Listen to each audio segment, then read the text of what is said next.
नमस्ते विद्यार्थियों। आप सबका एमए उत्तरार्ध संस्कृत की कक्षा में पुनः स्वागत है। हम महाकवि हर्ष द्वारा विरचित नेषद महाकाव्य का तीसरा सर्ग पढ़ रहे हैं। आज हम 56वां श्लोक पढ़ने जा रहे हैं। यह श्लोक इस प्रकार है। आदर्शतां स्वच्छतया प्रयासी सतां स तावत् खलु दर्शनीयः। आगः पुरस्कुर्वतिः सागसं मां यस्यात्मनिदं प्रतिबिंबितं ते। दर्शनीयम यानी देखने योग्य। कौन है देखने योग्य? दमयंती कह रही है हंस के लिए। दर्शनीय हंस तुम खलु निश्चित रूप से स्वच्छतया सताम स्वच्छता के कारण सज्जनों के तावत आदर्शताम प्रयासी तुम आदर्शता को प्राप्त हुए हो। दमयंती कह रही है हंस दर्शनीय तुम निश्चित रूप से स्वच्छता के कारण सज्जनों के लिए आदर्श रूप को प्राप्त हो। सागसम आग कहते हैं अपराध को, और सागसम यानी अपराध से युक्त। माम पुरस्कृत कुर्वती मुझे सामने स्थापित करके, मुझे पुरस्कृत करके। यस्य ते आत्मनि जिस तुम्हारी आत्मा में इदम आघ यह अपराध प्रतिबिंबित हुआ है। अपराध से युक्त मुझे पुरस्कृत करते हुए जिस तुम्हारे आत्मा में यह अपराध प्रतिबिंबित हुआ है। भावार्थ यह है कि सज्जन लोग दूसरे के अपराध को अपना मानते हैं। इसी प्रकार दमयंती के अपराध को हंस अपना मान रहा है। यह उसकी सज्जनता है। और दर्शनीय हंस निश्चित रूप से शारीरिक और मानसिक स्वच्छता के कारण सज्जनों के लिए आदर्श रूप है।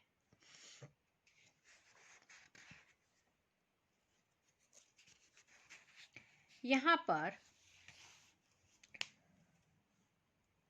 दर्श और दर्श में यमक अलंकार है। स्वच्छतया पद में स्वच्छ पद से तल प्रत्यय टाप हुआ और फिर तृतीया विभक्ति में स्वच्छतया बना। आदर्शताम आदर्श शब्द से तल प्रत्यय टाप और द्वितीय विभक्ति एक वचन में अम प्रत्यय लग के आदर्शताम बना। प्रयासी प्रउपसर्ग या धातु और लट लकार मध्यम पुरुष एक वचन। अब हम 57वां श्लोक पढ़ने जा रहे हैं।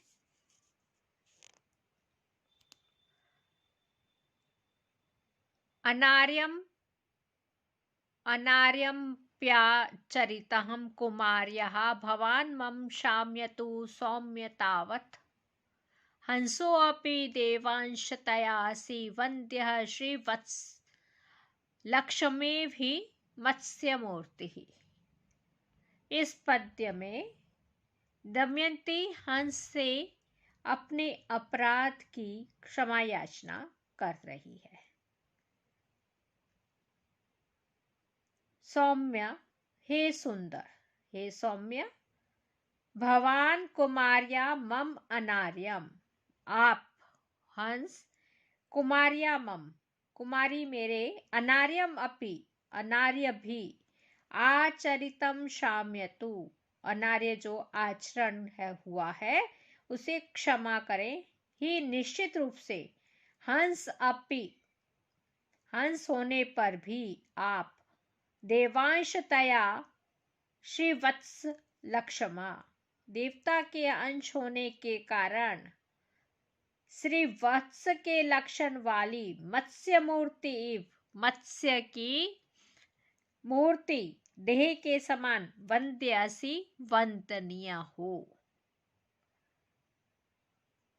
हंस को पूज्य बतलाने का कारण यहाँ देवतांश है, इसलिए यहाँ पर काव्यलिंग अलंकार है। हंस की पूज्यता मत्स्य मूर्ति की पूज्यता के समान बतलाया है, इसलिए उपमा अलंकार है। श्री वत्स लक्ष्मेव, इसमें उपमा अलंकार है। भावार्थ यह है कि हंस को यहाँ देवता का अंश बतलाकर पूजनीय बतलाया गया है। जैसे देवांश श्री वत्स का चिन्ह रखने से मत्स्य पूजनीय है, उसी प्रकार हंस भी पूजनीय है। उसके प्रति किया गया अपराध देवता के प्रति किया गया अपराध है। अतः दमयंती उसे क्षमा मांगती हुई कहती है, आप कुमारी मेरे अनार्य आचरण को क्षमा करें। देवांशता पद है, इसमें समास विग्रह होगा देवस्यांशः तस्य भावः देवांशता। आगे हम 58वां श्लोक पढ़ने जा रहे हैं। वह इस तरह से है, मत प्रीतिम माधित्ससी काम त्वदीक्षामुदम मदक्षणोरपि या अतिशेषताम निजामृतलोचन श्रेचनाद्वा पृथक् किमिन्दुः सृजति ही प्रजाना।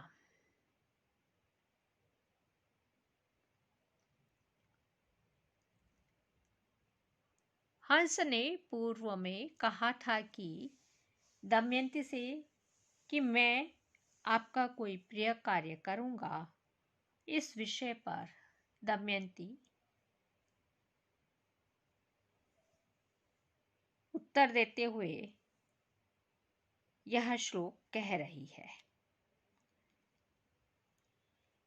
हे हंस, काम मत प्रीतिम आधित्ससी, कौन सी मेरी प्रीति प्रिय बात करना चाहते हो, या मदक्षणोत्वदीक्षा मुदम अतिशेता, जो मेरी आंखों की त्वदीक्षा मुदम तुम्हारे दर्शन से होने वाली प्रीति का मदक्षणो अपि या अतिशेताम अतिक्रमण करे, ऐसा कौन सा तुम कार्य करना चाहते हो जिससे कि मेरी आंखों की तुम्हारी दर्शन से होने वाली प्रीति का भी अतिक्रमण हो। इंदु प्रजानाम निजा अमृतई, चंद्रमा लोगों का अपने अमृत से लोचन सेचनात् पृथक किम वा सृजति, नेत्रों का सेचन करने से अतिरिक्त किम वा सृजति, और क्या करता है। भावार्थ है कि दमयंती हंस से कहती है, जिस प्रकार चंद्रमा अपने अमृत से लोगों के नेत्रों का सेचन करने के अतिरिक्त अन्य कोई कार्य नहीं करता, उसी प्रकार तुम कोई ऐसा कार्य करने में समर्थ नहीं हो जो कि मेरी आंखों को तुम्हारे दर्शन से होने वाली प्रीति का अतिक्रमण कर सके।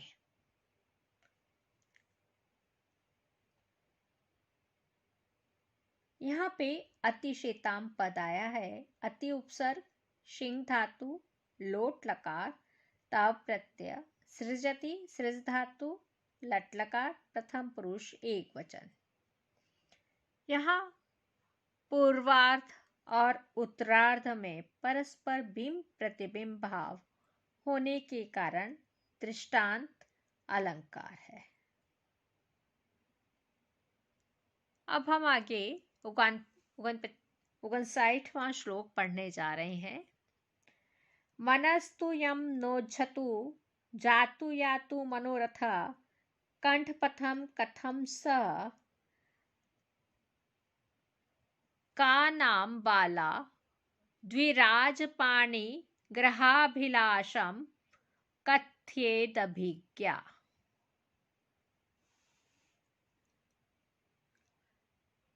मनः यम जातुम न उच्छति, मन जिसे कभी नहीं छोड़ता है वह मनोरथ। कंठ पथम कथम यातु, कंठ मार्ग को कैसे प्राप्त होगा। मन जिसे कभी नहीं छोड़ता है वह मनोरथ। कंठ मार्गम कंठ पथम कथम यातु, अभिज्ञा का नाम बाला। अभिज्ञा यानी विवेकनी का नाम वाला। कौन सी बाला है? का नाम बाला, ऐसी कौन सी बाला है? द्विज राज पाणि ग्रहाभिलाषम, चंद्रमा के पाणि ग्रहण के अभिलाष को कथयेत कहेगी। अथवा द्विज ए हंस अभिज्ञा का नाम बाला राज परिग्रहाभिलाषम, राजा नल के पाणि ग्रहण के अभिलाषा को कहेगी। भावार्थ यह है, यहाँ दमयंती कहती है मन में जिसे स्थान दिया हुआ है उसके विषय में वचन से कहना संभव नहीं है। मनस्तु यम नो न उज्झतु जातु यातु मनोरथ कंठ पथम कथम स। विवेकिनी कोई बालिका ऐसी नहीं है जो अपने हाथ से चंद्रमा को ग्रहण करने की इच्छा प्रकट करे, अथवा मैं कैसे राजा नल के साथ विवाह करने की अपनी इच्छा प्रकट करूं।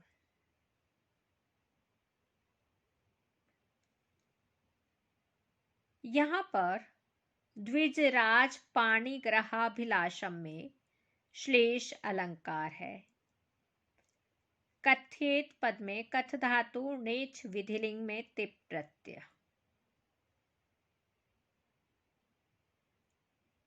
आज हम यहीं पर समाप्त करते हैं।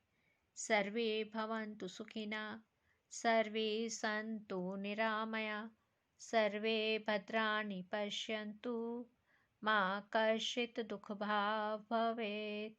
ओम शांति शांति शांति। धन्यवाद।